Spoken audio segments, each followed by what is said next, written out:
India आप तक समाचार, कड़वा लेकिन सच। रतनलाल सी बाफना ज्वेलर्स, जहां विश्वास ही परंपरा है। नमस्कार, मैं हूं आनंद शर्मा। आप देख रहे हैं इंडिया आप तक समाचार। हमारा वादा है कड़वा लेकिन सच। आज की शाम में जब सूरज ढल चुका है और रात की चादर फैल रही है, हम लौटते हैं उस कहानी पर जो जलगांव की सड़कों से निकलकर सिस्टम की दीवारों को चुनौती दे रही है।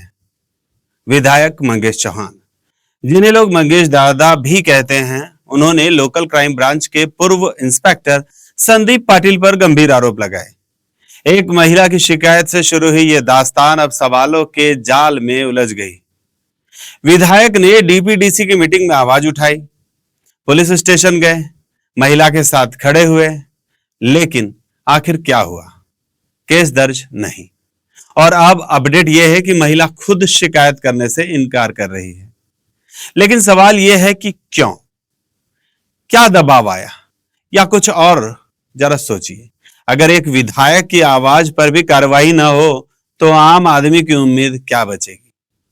देखिए, कहानी की जड़ें गहरी है। मंगेश चौहान राजनीति में आने के बाद से अब तक जितने भी उन्होंने मुद्दे उठाए हैं, उनमें जड़ तक गए, सजा हुई है, एक्शन लिया गया है, कई लोग सस्पेंड हुए हैं। लेकिन यहां कुछ तो दाल में काला नजर आ रहा है। विधायक ने शिकायत की कि मीटिंग में आवाज उठाई, पुलिस स्टेशन में महिला के साथ घंटों बैठे रहे, लेकिन केस दर्ज नहीं हुआ। पुलिस कहती है कि महिला फिलहाल केस दर्ज करवाने से इनकार कर रही है। कारण क्या है यह कोई नहीं पूछ सकता, क्योंकि अधिकार नहीं है। लेकिन विधायक के चेहरे पर थकावट दिख रही थी, जैसे वो निराश हो पुलिस के व्यवहार से और शायद महिला के व्यवहार से भी। वो आगे आए, इतना हंगामा हुआ, लेकिन अब पुलिस कहती है कि जैसे ही महिला शिकायत करेगी, एक्शन लेगी। फिलहाल आंतरिक जांच चल रही है, एफआईआर होगी, लेकिन कब? एक विधायक के बोलने के बाद, शिकायत करने के बाद, ऑडियो सुनाने के बाद, सारे सबूत होने के बाद अगर एक्शन नहीं होता है तो इसका मतलब क्या? संदीप पाटिल खुलेआम घूम रहे हैं? नहीं, स्वास्थ्य समस्या के कारण छुट्टी पे चले गए, फोन बंद, पहुंच से बाहर, और नाम लिए गए आयुष मनियार और पीयूष मनियार के। मंगेश दादा ने इससे पहले इनका भी नाम लिया और अब मंगलवार को मीडिया से बातचीत में उन्होंने फिर से यह कहा कि आयुष मनियार की जांच होनी चाहिए। आयुष मनियार जो आहे, याला जो पोलिसांनी शस्त्र परवाने दोघं भावांना दिलेत, त्याचा काय तुम्ही बेस पकडलाय? त्यांचा आणि या सगळ्या घटनेचा काय काय घटनाक्रम आहे? बरेचसे पोलीस, मी अशी माहिती घेतली की आयुष पियुष मनियारच्या घरी त्या परिसरात 7-8 वाजेनंतर रात्री 2 वाजेपर्यंत सगळे बरेचसे पोलीस, बरेचसे लोक तिथे हजेरी लावतात। हा आयुष पियुष मनियार सगळ्या मोठ्या व्यवस्था ठेवण्याचं काम करतं। त्याची देखील या सगळ्या घटनेच्या अनुषंगाने चौकशी करावी। त्याच्या कुठल्या कुठल्या प्रकरणांमध्ये काही संबंध येतोय का, हा देखील तपासणं तेवढाच गरजेचं आहे। पैसे लेने की बात आपने बताई थी, उसमें रिकॉर्डिंग में बताया कि आईजी डीजी को पैसे जाते हैं, तो उनका कहीं जा रहा है क्या? ऐसा है क्या एक्चुअल? कसं आहे की आता पोलिसावरच एखाद्या महिलेने आरोप करणे, ज्या पोलीस स्टेशनचा ते इंचार्ज 6 महिना राहून गेले, त्याच पोलीस स्टेशन मध्ये तक्रार द्यायला ती जाणे, तक्रार 9 घंटे गुन्हा दाखल न होणे। आता या सगळ्या गोष्टी आता आपण समजदार आहेत। ती महिला सांगतो ना, आयजी आणि डीजी या संदर्भातले त्यात म्हटलं आहे की मी आयजीला घाबरत, मी रेकॉर्डिंग पण ऐकवलं डीपीडीसीत, तू आयजी कडे जा, डीजी कडे जा, मी कोणालाच घाबरत नाही। आता हा प्रश्न पोलीस निरीक्षक, एसपी असतील, आयजी असतील, डीजी यांचा देखील आता कदाचित जर एखादा पीआय त्यांना जर चॅलेंज करत असेल तर आता याचं उत्तर त्यांनी देखील दिलं पाहिजे की बाबा तो पीआय तुम्हाला का घाबरत नहीं। उनके खिलाफ शिकायत दर्ज होगी, उनका सीडीआर जांचना चाहिए, लेकिन मामला एकदम ठंडा पड़ा है। इससे क्या पता चलता है? संदीप पाटिल की पहुंच कितनी है या आयुष मनियार की? विधायक के शब्द भी दब गए लगते हैं। मंगेश दादा ने बताया कि पीयूष मनियार के यहाँ पुलिस वालों का लगातार आना जाना रहता है। पुलिस की गाड़ियां रात रात भर खड़ी रहती है, मानो हाजिरी देने जाते हों। साफ कहा, पीयूष मनियार पुलिस को मैनेज करने का काम करता है। जहां लेन देन होगी वहां मक्खियां तो बिना बुलाए ही आ जाएगी, जहां मीठा होगा वहां पुलिस की गाड़ियां दिखेगी, कर्मचारियों की नहीं अधिकारियों की दिखेगी। और ये भी थोड़े दिनों तक, जब तक हवा चल रही है। उसके बाद सब दब जाएगा। पत्रकारिता का एहसास तो यही हो रहा है कि सारे बातें दब जाएगी। मंगेश दादा को भी ऊपर से फोन आ जाएगा और कोई नजदीक का आदमी समझा देगा, पीयूष मनियार के पीछे मत पड़ो, क्योंकि इनके हाथ थोड़े नहीं कुछ ज्यादा ही लंबे दिख रहे हैं।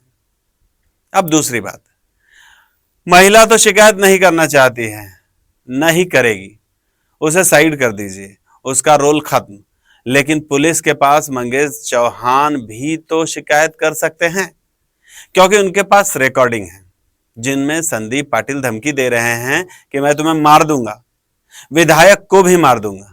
जान से मारने की धमकी का जुर्म एफआईआर तो विधायक खुद दर्ज करवा सकते हैं।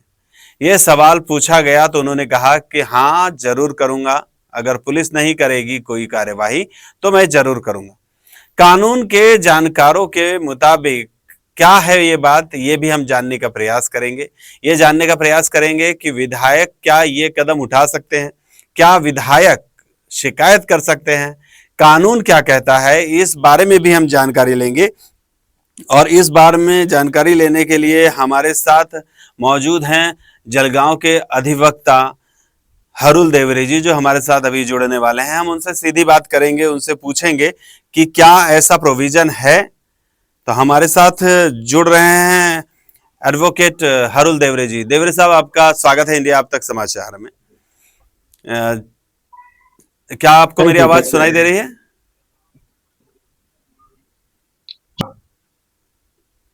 देवरे साहब, आपको मेरी आवाज आ रही है?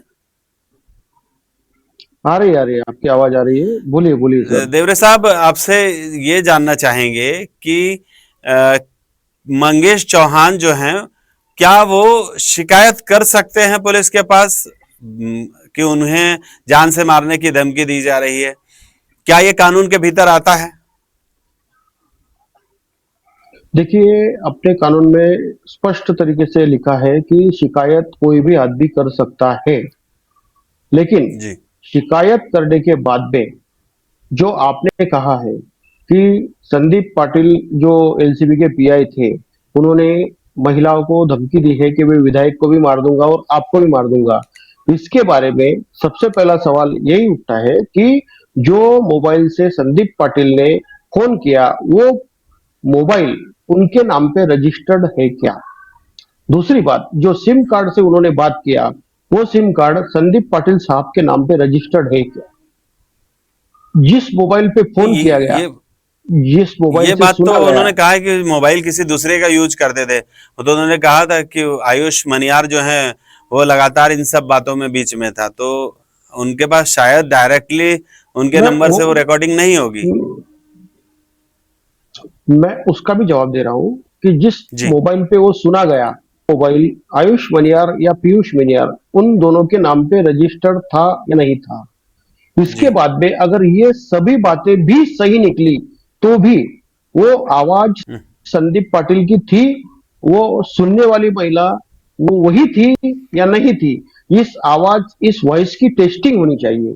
और ये वॉइस टेस्टिंग के बाद में अगर तय हुआ कि ये आवाज संदीप पाटिल साहब की थी और वो सुनने वाली महिला ही थी, वो सब जब तक वो सामने नहीं आता तब तक किसी के ऊपर वो एफआईआर दर्ज नहीं होगी।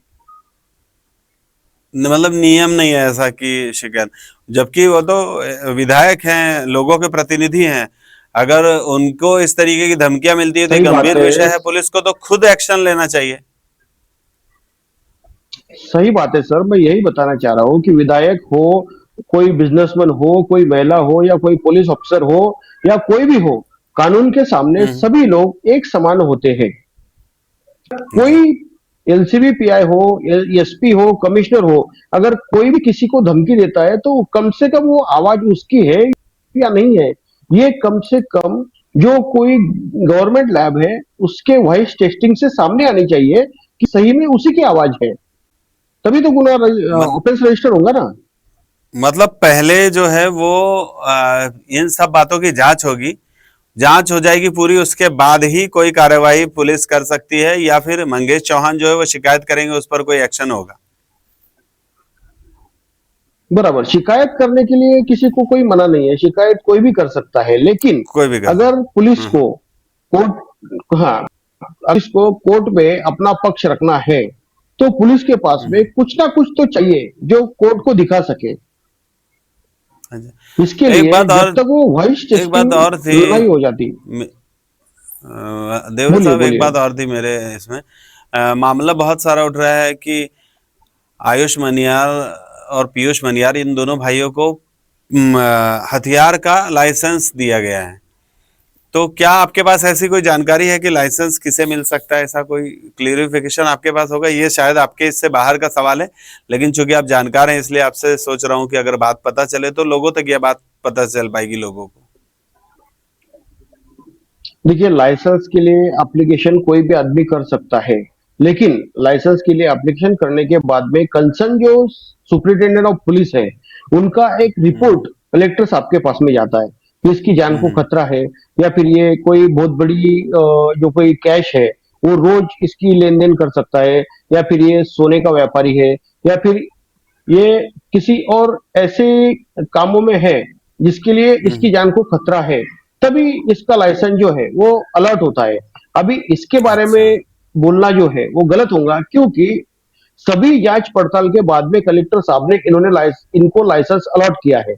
इसके लिए ये लाइसेंस जो है जरूरत थी नहीं थी, ये उनको ये लीगल है इलीगल है, ये सभी बातें जो है ये अभी इसके बारे में चर्चा करना सही नहीं होगा, सही क्योंकि नहीं लीगल रहेगा तरीके से जी। इनको लाइसेंस दिया गया है। हम्म, अगर इनका लाइसेंस आपको रद्द करवाना है तो आपको कंसर्न फोरम में या फिर कॉम्पिटेंट अथॉरिटी के पास में एप्लीकेशन करना चाहिए कि इनको लाइसेंस की जरूरत नहीं है, और इनका लाइसेंस कैंसिल बाद में फिर आप ये सारे सवाल खड़े कर सकते हैं। ओके, मतलब कोई शिकायत करता है वहां पे अगर, तो इन सब बातों की भी जांच होगी और फिर डिसाइड होगा कि क्या हो सकता है कुल मिला के। बिल्कुल बिल्कुल। देवरे साहब, आपने हमें समय दिया, आप हमारे साथ हमने बातचीत की, जो जानकारी हमें चाहिए थी वो हमको मिल चुकी है। लोगों को भी ये बात समझ में आ चुकी होगी कि जब तक कोई है सो प्रॉपर वे से जांच नहीं होती है तब तक है सो कार्यवाहियां जो है वो नहीं होगी। आपका बहुत बहुत धन्यवाद देवरे साहब हमारे साथ जुड़ने के लिए। फिर आपसे हम जरूर बात करेंगे इस बारे में। धन्यवाद। हमारे साथ थे एडवोकेट हरुल देवरे जलगांव से, जो ये बता रहे थे कि ये आसान नहीं होगा कि सीधा सीधा जो है वो उन पर केस दर्ज किया जा सके। नाम जिनका लिया गया है उन पर कार्रवाई होनी चाहिए, सारी जांच होनी चाहिए, उनकी भी सीडीआर निकलवाना चाहिए, संदीप पाटिल का भी निकालना चाहिए कि वो लोग किस किस से बात करते थे, कैसे पुलिस को मैनेज किया जाता था, ये सारी चीजें निकलवा कर देखनी होगी।